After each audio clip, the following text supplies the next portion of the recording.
Nel secondo video della serie Grid Pro ci occuperemo di Grid Shell Form Finding Tool. Questo modulo ci permetterà di simulare il processo di formatura di una grid shell a flessione attiva, di generare il modello 3D che ne consegue e infine di effettuare l'analisi delle curvature di ogni bacchetta. Una grid shell viene costruita innanzitutto assemblando la maglia piana in configurazione planare. Questa viene poi deformata attraverso una serie di movimenti controllati per assumere la forma desiderata. Dobbiamo tenere a mente quali sono le azioni e i vincoli di questo processo per poi lavorare in GFFT. Innanzitutto dobbiamo indicare quali sono le posizioni finali degli attacchi a terra, quindi con delle curve, verso cui i punti che noi designeremo come i punti di terra andranno a convergere. Quindi nel caso del piede qui in basso a sinistra, ad esempio, i punti di cui parlavo in precedenza sono i seguenti, che verranno appunto selezionati rispetto a tutti gli altri nodi della nostra maglia attraverso una curva chiusa planare che li conterrà. Tutti i punti all'interno di questa curva saranno segnalati come punti di terra. Nella fase di simulazione che avviene tramite l'utilizzo di Kangaroo, innanzitutto ci sarà una piccola spinta verso l'alto che all'interno di GFFT viene definita come pull up. E una volta che viene avviato il processo di simulazione, tutti i punti segnalati come punti di terra tenderanno a convergere con le rispettive curve di vincolo. In questo modo tutti gli altri nodi della maglia saranno lasciati liberi di deformarsi e otterremo la forma che consegue alle forze e ai vincoli imposti. Rispostandoci all'interno di GFFT, posso riattivare la visualizzazione della maglia che è stata generata nel precedente video di GridMaker. Come ci ricordiamo, questa maglia era stata generata a partire da una superficie che aveva due attacchi a terra e due aperture. Eccola qui. Quindi in questo caso le mie curve di vincolo, i miei curve constraint, come sono definiti all'interno di GFFT, sono questi. Mentre tutti gli altri punti della maglia saranno lasciati liberi di deformarsi. Ora, GridMaker in realtà automaticamente genera tutte quante le curve di cui parlavamo in precedenza. Ad esempio in questo caso vedo in rosso le mie curve di vincolo, quindi i profili degli attacchi a terra nella posizione finale, e in blu invece le curve di selezione dei punti di terra, la prima e la seconda. Spostandoci all'interno di Grasshopper, quando si apre per la prima volta GFFT, come in GridMaker, oltre alla visualizzazione completa con tutte le componenti, in alto a sinistra è presente un pannello di controllo che si legge dall'alto verso in basso, da sinistra verso destra. Subito il primo blocco che ci si para davanti è quello delle input geometries e qui c'è da fare una scelta sul metodo di generazione delle geometrie, che può essere custom o GridMaker. Nel caso in cui si voglia utilizzare una maglia generata in precedenza in GridMaker, come abbiamo spiegato nel video precedente, appunto selezioneremo il metodo GridMaker. Nel caso in cui vogliamo generare una maglia all'interno di un perimetro definito in maniera arbitraria all'interno di Rhinoceros, selezioneremo il metodo custom. Proviamo prima il secondo. Ad esempio qui avevo preparato una grid shell con pianta esagonale, il cui perimetro è appunto quello che ho appena selezionato. Andrò a riferirlo all'interno del contenitore Custom Tree Geometry. Tasto destro Set One Curve.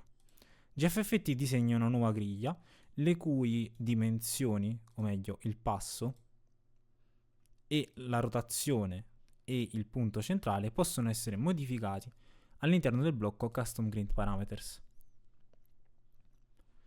Come dicevo, devo andare a definire quelle che sono le curve di vincolo e le curve di selezione dei punti di terra.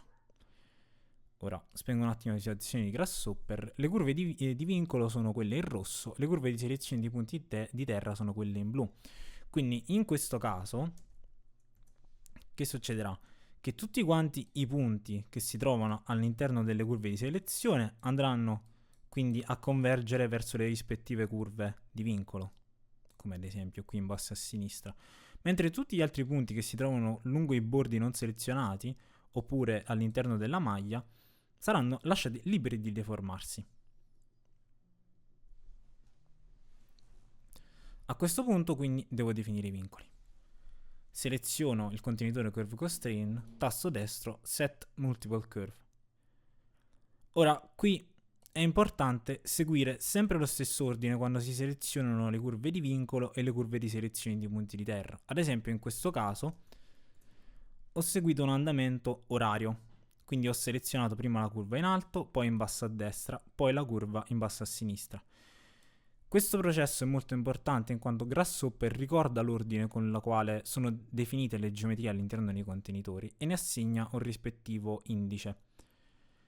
Infatti, quando selezionerò poi le curve per i punti di terra, seguirò lo stesso ordine, quindi la curva in alto, la curva in basso a destra e la curva in basso a sinistra, a cui Grasshopper assegnerà indice 0, 1 e 2. Questo perché l'indice della rispettiva curva indicherà ai punti di terra verso quale curva dovranno convergere, quindi dovremo rispettare quest'ordine per effettuare la simulazione in maniera corretta. Quindi appunto ripeto il procedimento, clicco su Curve Constraint, tasto destro, Set Multiple Curves, prima, seconda e terza curva e premo su invio. Poi schiaccio su Curve for Ground Point Selection, tasto destro, Set Multiple Curves e seleziono le curve con lo stesso ordine. Quando clicco invio, riaccendo la visualizzazione di Grasshopper, vedo che i punti di terra compariranno all'interno di Rhinoceros. Ora, il processo di simulazione vorrei affrontarlo con la maglia che abbiamo generato nel video precedente. Quindi dobbiamo ritornare al metodo GridMaker, quindi in alto a sinistra di nuovo clicco sulla freccia e seleziono GridMaker. In questo caso devo andare a riferire all'interno del contenitore GridMaker Grid Trim Geometry la maglia e la curva di bordo della mia griglia, il perimetro della griglia. GridMaker genera già queste geometrie come un unico gruppo, quindi le seleziono all'interno di Rhinoceros, schiaccio il tasto destro su GridMaker Grid Trim Geometry e seleziono Set Multiple Geometries. GFFT disegna automaticamente la maglia seguendo gli stessi parametri della maglia generata da GridMaker, con l'unica eccezione, spengo adesso per un momento la maglia in Rhino, con l'unica eccezione dovuta alle diagonali. Infatti GFFT si occupa anche di disegnare le diagonali, che in questa fase di simulazioni vengono lasciate libere di deformarsi e quindi non pregiudicano i fini della deformazione. Sappiamo bene infatti che le diagonali all'interno delle grid shell vengono posizionate solo dopo che la fase di formatura è conclusa, in modo poi da bloccare la deformazione e quindi evitare che i quadrati continuino a rombezzare. Una volta definita la griglia, devo definire appunto le mie curve di vincolo e selezionare i punti di terra. In questo caso ho solo due curve, quindi tasto destro su Curve Constraint, Set Multiple Curves, clicco su uno, di nuovo, tasto destro su Curve Constraint, Set Multiple Curves, clicco su una e poi sull'altra. Premo invio sulla tastiera, poi Curve for Ground Point Selection, tasto destro, Set Multiple Curves, la prima e la seconda. La visualizzazione dei punti di terra mi confermerà l'avvenuta selezione. A questo punto posso procedere con la simulazione che avviene servendosi del plugin Kangaroo. Ora, una cosa molto importante è che GFFT si serve di Kangaroo nella versione 0.099, quindi è molto importante selezionare questa versione all'interno di Food for Rhino e scaricarla. Successivamente poi installarla all'interno di Grasshopper. Una volta installato, appunto, si può riavviare Grasshopper e procedere con la simulazione. Quindi abbiamo tre riquadri: Simulation on off, pull up e start pose simulation. Simulation on off appunto mi permette di ritornare alla maglia piana oppure di accendere, o meglio di avviare il processo di simulazione. Pull up è quella spinta verso l'alto di cui parlavamo in precedenza E infine con il tasto play posso avviare il processo di simulazione. Come vedremo, gradualmente i punti che avevo scelto come punti di terra andranno a convergere con le curve di vincolo e di conseguenza il resto della maglia assumerà la forma in base ai vincoli selezionati. Ora, un parametro da tenere a mente durante questo processo è il numero di iterazioni. Il numero di iterazioni ci indica appunto il numero di soluzioni generate dal solver di Kangaroo. Ovviamente più il numero è alto e più la simulazione fisica sarà vicina all'equilibrio statico. Non c'è un numero minimo, non c'è un numero massimo, purtroppo questo numero dipende molto dal numero di nodi che si sta simulando, dalla natura della superficie. In generale è consigliato rispettare un minimo di almeno 100.000 iterazioni per evitare che la maglia sia ancora in una fase in cui si deforma per grandi dimensioni. Quindi una volta che ho raggiunto circa le 100.000 iterazioni posso anche schiacciare su pausa e posso proseguire con il resto delle fasi. Spostandomi a destra nel pannello di controllo ho in alto il toggle che mi permette di accendere la visualizzazione del modello 3D e di avviare l'analisi delle curvature. Appunto schiaccio su 3D Curvature e seleziono On. Come è specificato nella didascalia, è bene disattivare questo blocco della definizione durante la fase di simulazione. Questo perché la generazione del modello 3D, ma soprattutto l'analisi delle curvature in ogni nodo della maglia, può essere particolarmente esosa per il computer e soprattutto per maglie molto grandi con molti nodi. Quindi per effettuare le simulazioni in un tempo decisamente inferiore possiamo spegnere questa parte mentre utilizziamo Kangaroo e riaccenderla una volta che la simulazione ha raggiunto l'equilibrio. Quando appunto attivo la visualizzazione del modello 3D, vedo che tutte le bacchette con la sezione indicata in Section Properties vengono generate. Sia i layer X e Y sia le ordinature X e Y con il loro doppio layer, sia le diagonali X ed Y, ognuno indicato con un colore differente. Nel blocco Section Properties posso appunto selezionare la larghezza e l'altezza della sezione e indicare la lunghezza degli shear block. Quindi tutti i parametri che possono andare a modificare manualmente in base alle necessità progettuali.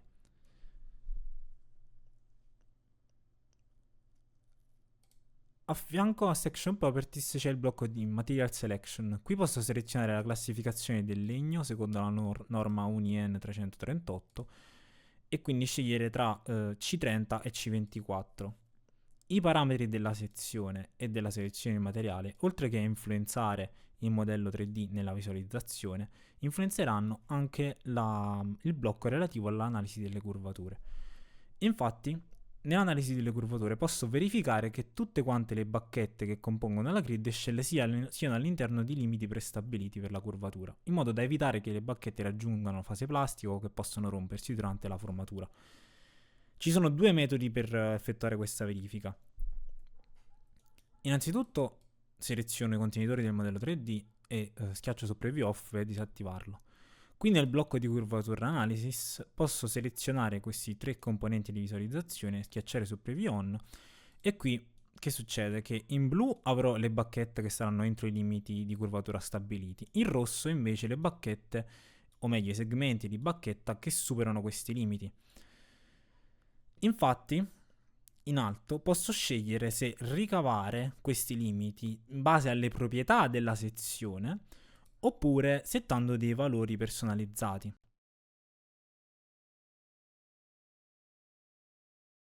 Che possono essere indicati attraverso questi slider che trovo qui in basso.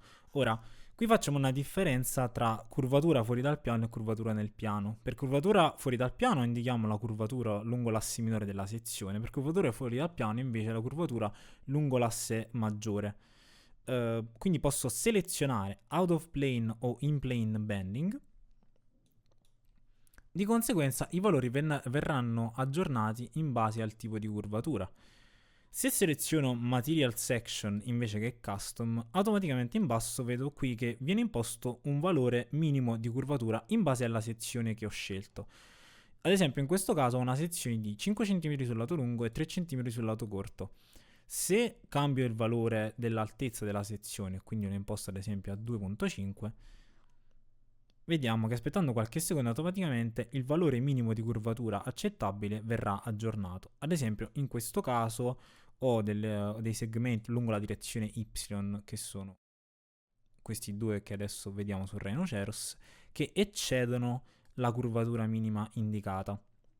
Quindi qui posso fare due cose: scegliere di cambiare la sezione, quindi scegliere una sezione più sottile, oppure modificare la superficie iniziale e ripetere il processo all'interno di GridMaker, oppure modificare magari gli attacchi a terra o leggermente la maglia piana modificando il bordo.